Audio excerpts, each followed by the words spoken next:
tidak punya uang, tidak punya sumber daya, maka gunakanlah cara berpikir jualan merpati ala Yahudi. Di Jakarta ada seorang kasir tua yang setiap hari mengendarai mobil Bentley convertible ke tempat kerja. Ada orang penasaran bertanya, "Mbak naik Bentley tapi kok tetap kerja sebagai kasir?" Ibu itu menjawab, "Kamu bayar aku Rp460.000, nanti aku kasih tahu." Orang itu benar-benar langsung memberi Rp460.000 kepadanya. Ibu itu berkata, "Setiap hari ada 100 sampai 200 orang yang tanya hal ini. Sekarang kamu tahu kan dari mana Bentley ini berasal?" Selesai bicara, ia tenang mengendarai Bentley pergi. 2 hari kemudian, ia ambil cuti dan pergi ke Pantai Kuta. Di sana, ia melihat seorang gadis cantik hendak melompat ke laut. Ia cepat memanggil si gadis dan bertanya apa yang terjadi. Lalu tahu bahwa gadis ini berutang beberapa miliar rupiah, tidak punya jalan keluar, jadi ingin bunuh diri. Ibu itu berkata, "Nak, jangan buru-buru lompat, tante bisa bantu, asal kamu dengarkan semua kata-kata tante." Gadis itu ragu-ragu, tetapi mengangguk. Ibu itu melanjutkan, "Saat libur panjang, apa kebutuhan terbesar para turis? Bukankah kesenangan? Terutama orang tua yang bawa anak jalan-jalan, barang seharga cuma puluhan ribu rupiah saja, pasti mereka rela beli buat anak.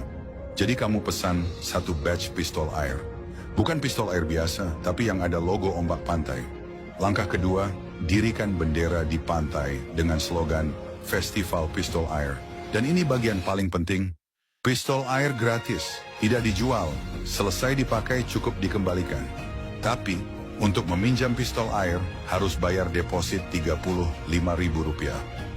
Gadis itu bingung, berkata, "Deposit kan bakal dikembalikan, bagaimana bisa untung?" Ibu itu tersenyum dan berkata, "Inilah bagian serunya pistol air gratis, deposit murah, lagi musim liburan pula, anak-anak pasti tidak bisa menolak. Bahkan satu anak bisa ambil 5-6 pistol, itu sangat biasa. Setiap hari kamu membagikan 10.000 pistol pun gampang. 5 hari jadi 50.000 pistol. Tapi tante jujur ya, yang kembali tidak sampai 10.000. Karena 50% orang lupa kalau bisa ambil uang deposit. 40% ingat, tapi malas balik lagi. Pantai luas, orang ramai, kembali cuma demi Rp35.000 itu terasa ribet. Lagi pula, anak-anak suka logo ombak itu, mereka bawa pulang buat main lagi atau jadi kenang-kenangan. Hampir tidak ada yang kembaliin. Padahal biaya satu pistol cuma Rp7.000, tapi untungnya Rp28.000. Jadi 50.000 pistol sama dengan pendapatan 1,38 miliar rupiah. Dikurangi 115 juta rupiah, biaya tenaga kerja, kamu masih untung sekitar 1,265 miliar rupiah dalam 5 hari. Gadis itu baru sadar, merasa selama ini bertahun-tahun hidupnya sia-sia.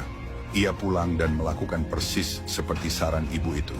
Dan dalam 1 bulan ia menghasilkan banyak uang, melunasi semua utang, menjadi pemenang dalam hidupnya. Gadis itu bertanya, "Kenapa tante punya otak bisnis sehebat ini?" Ibu itu tertawa dan berkata, "Ahli sejati bukan menyelesaikan masalah, tapi mengangkat cara berpikir sampai masalah itu hilang sendiri." Tapi itu belum selesai. Berkat metode itu, gadis tersebut menghasilkan 46 miliar rupiah dalam 1 bulan. Ia membagi setengah untuk si ibu dan berniat menggunakan sisanya untuk membeli villa dan supercar. Tapi ibu itu menolak keras. Ia berkata, "Tinggallah di hotel bintang 5 bulanan, cuma sekitar 34,5 juta rupiah. Setiap pagi kamu bisa makan lebih dari 40 jenis menu buffet yang berubah setiap hari, gratis air, listrik, parkir. Ada layanan bersih-bersih, ganti spray, cuci baju setiap hari. Hidup seperti itu, dengan keuntungan bulanan lebih dari 115 juta rupiah. Kamu hidup nyaman, berkualitas, tanpa harus memiliki apapun." Gadis itu tercengang dan bertanya, "Kok tante bisa mikir gaya hidup sekeren itu?" Ibu itu menjawab, "Orang yang berutang tapi bodoh cuma sibuk tambal sana-sini. Orang pintar cuma lakukan 3 hal. Kalau sekarang kamu sedang terlilit utang, tidak punya uang, tidak punya sumber daya, tidak tahu harus mulai dari mana, setiap hari hidup dalam kecemasan, bahkan sempat terpikir mati. Bagaimana cara dalam 1 tahun kamu bisa menghasilkan 1 juta yuan, Sekitar 2,3 miliar rupiah, melunasi semua utang dan jadi orang kaya. Aku beritahu kamu satu rahasia saja. Tidak perlu hemat mati-matian, tidak perlu investasi rumit. Meski kamu tipe yang tiap bulan habis gaji atau terkena utang kartu kredit, di akhir tahun kamu tetap bisa mudah menghasilkan angka 7 digit. Kenapa? Orang miskin berutang beberapa puluh juta rupiah saja panik, tapi orang kaya berutang puluhan miliar tetap tenang. Yang paling kurang dari orang miskin bukan uang, tapi sebuah kebenaran yang tidak akan pernah dikatakan orang kaya. Kalau kamu taruh uang dan tulang di depan seekor anjing, dia akan pilih tulang. Karena dia tidak tahu bahwa uang bisa membeli banyak tulang. Kebenaran ini luar biasa.